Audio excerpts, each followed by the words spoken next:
Hello friends, welcome back to our channel. ఇవాల్టి రెసిపీలోకి వెళ్ళే ముందు ఫస్ట్ టైం మన ఛానల్ చూస్తుంటే తప్పకుండా ఛానల్ అయితే అందరూ సబ్స్క్రైబ్ అయితే చేసేసుకోండి ఫ్రెండ్స్. అదేవిధంగా రెసిపీకి లైక్ చేయండి, షేర్ చేయండి. ఇవాల్టి రెసిపీ బియ్యం పిండితో కరకరలాడుతూ చెకోడీలు చేసుకోవాలంటే ఖచ్చితంగా ఈ కొలతలు, ఈ చిన్న చిన్న టిప్స్తో చేసుకున్నామంటే ఈ చెకోడీలు అనేది భలేగా వస్తాయండి. టేస్ట్ సూపర్గా ఉంటాయండి. మరి బియ్యం పిండి చెకోడీలు ఎలా ప్రిపేర్ చేయాలో చూసేద్దామా అండి. ముందుగా బియ్యం పిండి 1 కప్పు తీసుకోవాలండి. ఈ బియ్యం పిండి కాస్త బరకగా ఉండే విధంగా చూసుకోవాలండి. అలా బరకగా ఉంటే మనకి చెకోడీలు అనేది బాగా కరకరలాడుతూ బాగా వస్తాయండి.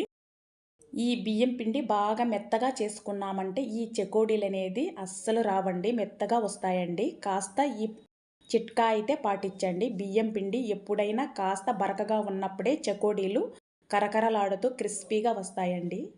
ఇప్పుడు స్టవ్ పైన కడాయి పెట్టుకొని కడాయిలో 1/2 కప్పు వాటర్ యాడ్ చేసుకోవాలండి. 1 కప్పు బియ్యం పిండికి 1/2 కప్పు వాటర్ అయితే కరెక్ట్గా సరిపోతుంది. ఇందులో ఒక 1/2 టేబుల్ స్పూన్ పసుపు, మన రుచికి సరిపడా సాల్ట్ యాడ్ చేసుకోవాలి. అదేవిధంగా స్పైసీ కోసం 1 టేబుల్ స్పూన్ కారం, 1 టేబుల్ స్పూన్ వాము కాస్త చేతితో నలిపి యాడ్ చేసుకోండి. ఒక 1/2 టేబుల్ స్పూన్ జీలకర్ర యాడ్ చేసుకోండి. కాస్త మొత్తం మిశ్రమాన్ని కలుపుకోండి.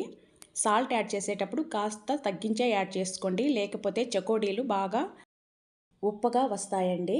ఇప్పుడు ఒక 1 టేబుల్ స్పూన్ వరకు నెయ్యి యాడ్ చేసుకోండి.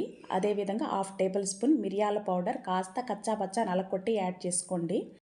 ఫుడ్ కలర్ కాస్త యాడ్ చేసుకోండి. ఈ ఫుడ్ కలర్ అనేది పూర్తిగా మీ ఆప్షనల్ అండి. మీరు వద్దనుకుంటే స్కిప్ చేసేయచ్చండి. మనం వేసిన రెడ్ చిల్లీ మనకి కలర్ అనేది వస్తుందండి. చక్కగా నీళ్లు మరిగిన తరువాత మనం పిండిని కాస్త యాడ్ చేసుకుంటూ కలుపుకోవాలండి. ఉండలు లేకుండా మొత్తం ఒక్కసారి బాగా మిక్స్ చేసేసుకున్నామంటే పూర్తిగా స్టవ్ అయితే కట్టేసేయండి పిండి యాడ్ చేసేటప్పుడు. అప్పుడే చెకోడీలు అనేది బాగుంటాయండి. ఇలా పిండిని మొత్తం వాటర్లో ఒక్కసారి మిక్స్ చేసేసి కాసేపు చల్లారిన తర్వాత వేరే ప్లేట్లోకి తీసుకొని చేతికి కాస్త నెయ్యి అప్లై చేసుకొని పిండిని ఈ విధంగా నొక్కుకోవాలండి. మనం వేసిన 1 కప్పు రైస్ ఫ్లోర్కి 1/2 కప్పు వాటర్ కరెక్ట్గా సరిపోతుందండి. ఇప్పుడు చిన్న చిన్న పీసెస్గా చేసుకొని వీడియోలో చూపిస్తున్న విధంగా చక్రాల్లా చుట్టేసుకోవాలండి.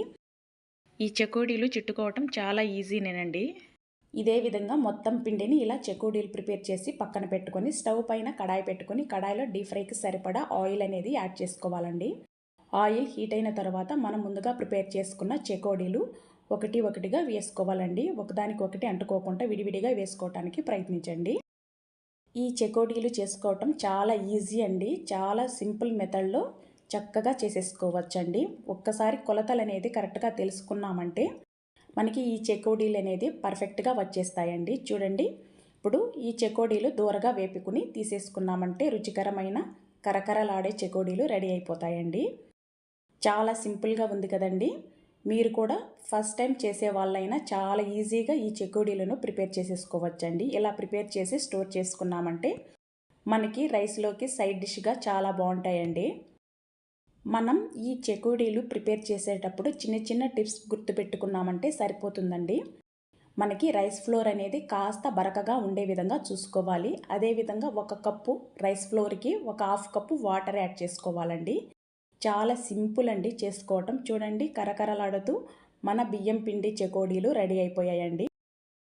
ఈ చెకోడీలు తింటుంటే మనం వేసిన స్పైసెస్ కూడా బాగా పంటికి తగులుతూ చాలా టేస్టీగా ఉంటాయండి. మరి ఇంకెందుకు ఆలస్యం, మీరు కూడా ఈ చెకోడీలు ప్రిపేర్ చేసి ఎంజాయ్ చేయండి. ఛానల్ అయితే తప్పకుండా సబ్స్క్రైబ్ చేసుకోండి.